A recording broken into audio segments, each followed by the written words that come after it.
Hey everybody, hope you're all doing well. My name is Steven and this is the Storytime channel. We've got some annoying entitled parents to read about, so let's jump right into the first story by Tree Branches.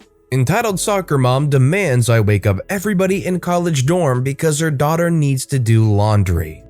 This happened in late 2015 on my college campus. For those who aren't familiar, RAs are college students who are responsible for dealing with issues their fellow resident students experience in the dorms. We enforce university policies, generally try to keep peace, and keep everybody safe and healthy. A group of 4 girls on the soccer team lived catty corner to me, across the hall down one room.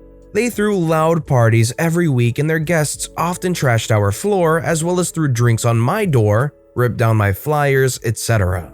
I was incredibly chill and at most broke up their parties after issuing 2 warnings when I could hear them playing beer pong through my own closed doors with headphones in. Never really called in campus security because I didn't want to be petty or make enemies. I had a pretty wild party life on the down low and I didn't want to lose my job and free housing. And thankfully, karmic justice was delivered. I got a text from Entitled Kid one day saying she saw a dead bug in her room. She sent me a picture and I suspected it was a bed bug. I'd had them before in my own home, so I knew.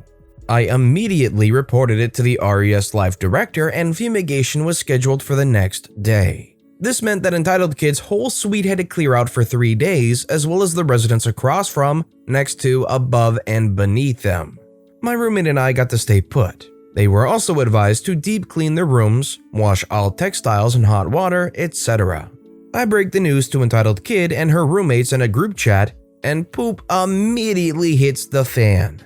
Not half an hour later, my supervisor, GA, a super cool, mild-mannered, level-headed guy who just wanted to finish grad school and help college students, knocks on my door asking me to help out with a situation. Entitled Kid's mother, ESM, is raising heck in her daughter's room. She's fuming about having to drive out in the middle of the night, 10 p.m. as she lives in the next town over, like 15 minutes away, to help her daughter clear out of these disgusting, squalid conditions. They have the door propped open so they can schlep all the personal belongings into the hallway and out to their cars. ESM is speaking very loudly and it echoes in the hallway and the stairwell, disturbing the heck out of anybody in a 2-room radius. She goes on and on about being a social worker and knowing how bedbugs work and how horribly inconvenient and traumatic this whole situation was for her kid. And this all couldn't have come at a worse time because the girls have a game tomorrow and they need their rest. In the midst of all this, GA and I just stand by to show support and presence as university employees. We let Entitled Mother know that we're sorry for this massive inconvenience and happy to help with whatever we can to make this easier, but a lot of this is out of our control. At one point in her tirade, Entitled Mother pitches a fit about how all Entitled Kids' bedding and clothing needed to be washed to prevent the spread of bed bugs. Imagine her displeasure that the 2 washing machines on our floor are currently occupied. Why are people doing laundry at this hour? I need these machines. Well, people keep different schedules. I'm sure the person will come back for their clothes when the cycle is done. You're welcome to use the washers when they're empty. Timer showed that there was maybe 15-ish minutes left. No, these need to be washed immediately in hot water. Bugs are living in my baby's room. I'm sorry, ma'am, the machines on this floor are all full. We can try going to another floor's laundry room and seeing if they have open machines. It's not like it was a long trip either. At most, she had to walk 30 feet to the elevator, go up 1 floor, and walk another 30 feet to the next closest laundry room. Take their stuff out. I don't care if the cycle isn't done. I need to wash these clothes now. She has a game tomorrow. I can't just touch someone else's clothes like that, but I can see if I can find who's doing laundry and ask them to take it out. In the meantime, I'll put an out of order sign on the door so you can have full access when the machines are empty, okay? Go find them and get their stuff out of the washers. Do you know how much I pay in tuition? I should have exclusive access in this emergency, and I better not have to pay for laundry. Yep, I do. It's not a cheap school, but laundry is included in room and board, so it won't cost anything extra. Feel free to use whatever is available. Let me go find whose clothes are in the wash now. I reluctantly knocked on every darn door in my hall at 11 p.m. on a weeknight, sheepishly asking, "Hey, is anybody here doing laundry? A parent needs the machines ASAP." A lot of people didn't even bother opening the door. Those who did quite crankily said, "Nobody's doing laundry," and closed the door in my face. I reported these findings back to entitled mother, who did not take this well. "They have a game tomorrow. Doesn't anybody understand? I need these machines." "I'm sorry, but I cannot and will not remove someone else's wet clothes from the machines, and I can't allow you to do it either. But I checked the third floor and their laundry room is empty if you want to take everything up there." Entitled soccer mom threw a look at GA, likely expecting him to override my statement and pitch some poor kid's stuff on the floor. GA says, "OP is right, ma'am. We can't do anything about the taken washers, but you can use any laundry room in the building. Every floor has at least 2 washers and dryers, and it's late, so most machines should be free. OP, can you get some of the extra detergent from the duty booth, please?" I happily oblige, grateful to leave this awful woman's presence for 5 minutes. Entitled mom huffed out a fake-sounding "thanks" and ultimately accepted that we'd done as much as we could. She was much more preoccupied hauling all her daughter's stuff out in industrial garbage bags. I gave her a couple Tide Pod samples as a consolation prize and retreated down the hall to my room. The next day, I ran into GA on campus and he thanked me for handling everything so well and apologized for that woman being so crazy. I said, "Honestly, I'm not even mad. Those witches got bed bugs and I don't even have to move out of my room. Karma if I've ever seen it." We shared a laugh, the building got sprayed for bugs, and nobody wanted to party in a bed bug room for the rest of the semester. Honestly, I thought the story was going to go where entitled mother pulled out the clothes out of the washer and dropped them on the floor and really was just spinning up a storm in that laundry room.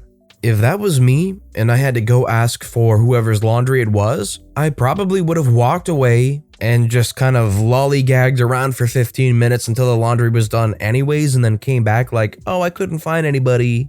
Our next story is by CJW5110. Apparently a rental dispute is grounds for life ruining. This happened 10 years ago. My god, I can't believe it's been so long. Buckle up, it's a long one. I was in college and had an off-campus house that I rented with some friends. The 2 previous years, I had someone to sublet my place over the summer, which offset some of the costs of housing while I was working my summer job. In spring of 2010, I was looking to do the same thing. At the time, I was working at a store loosely affiliated with the university when I got a call from a parent who thought she was calling someone from the university. I explained the distinction, but said that I'd be happy to try and help her anyway. She told me she was looking for a place for her son to store a couple boxes over the summer. No, we had a lot of students from all over the place and storage companies knew it, so they would charge an arm and a leg for every little thing. I'm talking about like $250 a month to store 5 regular moving boxes. I told her that I had a house with a basement nobody was using and her son could always keep his stuff in the basement for $150 that summer. She liked the idea, and as we continued talking, we decided that he would take a look at the place and consider subletting it from me for the summer for $550 a month instead of the $1,200 a month the campus housing would charge. He liked it, so I drafted up a sublease agreement, just like I'd done with the 3 previous subletters. Got half a month's rent plus another $250 security deposit, and we had ourselves a deal. I told him, in person and in writing, that since he wanted to move in the day after my lease started on the place, not everything would be perfect. I'd need some time to get everything in, but he'd have, at the very least, a bed, desk, standing AC unit, and fan. It is worth noting that once summer started, I was A, working a terrible traveling salesperson job that had me working 6 a.m. to 8 p.m. and B, preparing to take the LSAT in mid-June. That said, I met him when he moved in and showed him the ropes. I rigged up the AC unit so that the condensation would drain out the window, so he didn't need to worry about it, and I gave him all the information he needed. 2 days later, I get a call from him at 10 a.m. saying that the AC was leaking. Okay, I told him I'll be there after work. I get to the house at 9 p.m., only to find out that he did literally nothing about the problem. The AC was still running and leaking into the room. The carpet was soaked, and a bunch of my furniture was pretty heavily water damaged. I figured out how to get most of the water out of the carpet, turned off the AC unit, and told them that I'd come back with a window unit when I had time to get one. The next day, he tells me that he wants to move out because it's too hot and the room now smells. I'm frustrated that he wants to break his lease because he decided to not do a dang thing to fix the problem that happened. But whatever.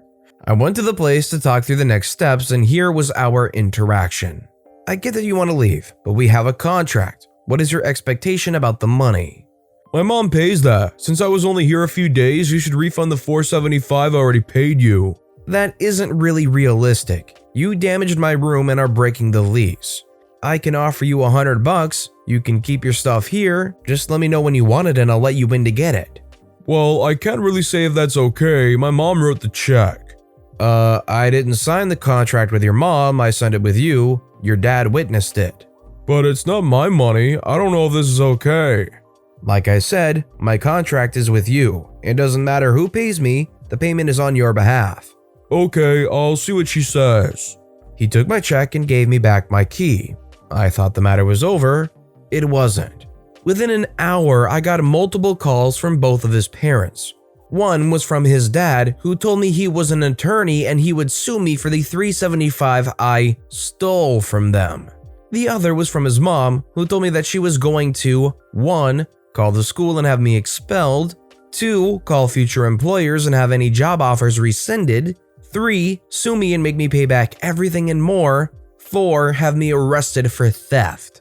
It sounded crazy, so I had some friends and family listen to the message. Specifically, I had 2 attorneys and a judge listen, and all of them laughed, telling me just to ignore it. So I did. Worth noting, all of this went down the day before I took the LSAT. Not making excuses, but I got a 156 on that exam and basically gave up on the idea of going to law school as a result. I was not thrilled with the situation, but I thought they were just blowing off steam. Hoo boy, they were not. 3 days later, I get a call and an email from the office of the vice provost for student behavior. I was working, so once I heard the sternly worded message that I needed to call back, I was, terrified. Was I really going to get expelled over this? I call and I learned that apparently I had presented myself as an agent of the university. I didn't. Told my tenant that my house was sponsored by the university. I didn't, and it wasn't. Stole hundreds of dollars from the family. Nope. Was stealing the tenant's stuff. I thought I was just being a decent person by letting him store his stuff without charging extra. Oops. After explaining, the person on the other end clearly recognized that I was representing things accurately. She even told me that I was relatively reasonable for writing that check for $100 as I really didn't have to, given the damage that was done to my room. She also told me what she'd told tenant's mom. This was a dispute between a landlord and a tenant, and it had literally nothing to do with the university. The tenant apparently wanted to pick his stuff up, so I went back to that house that night and he took it.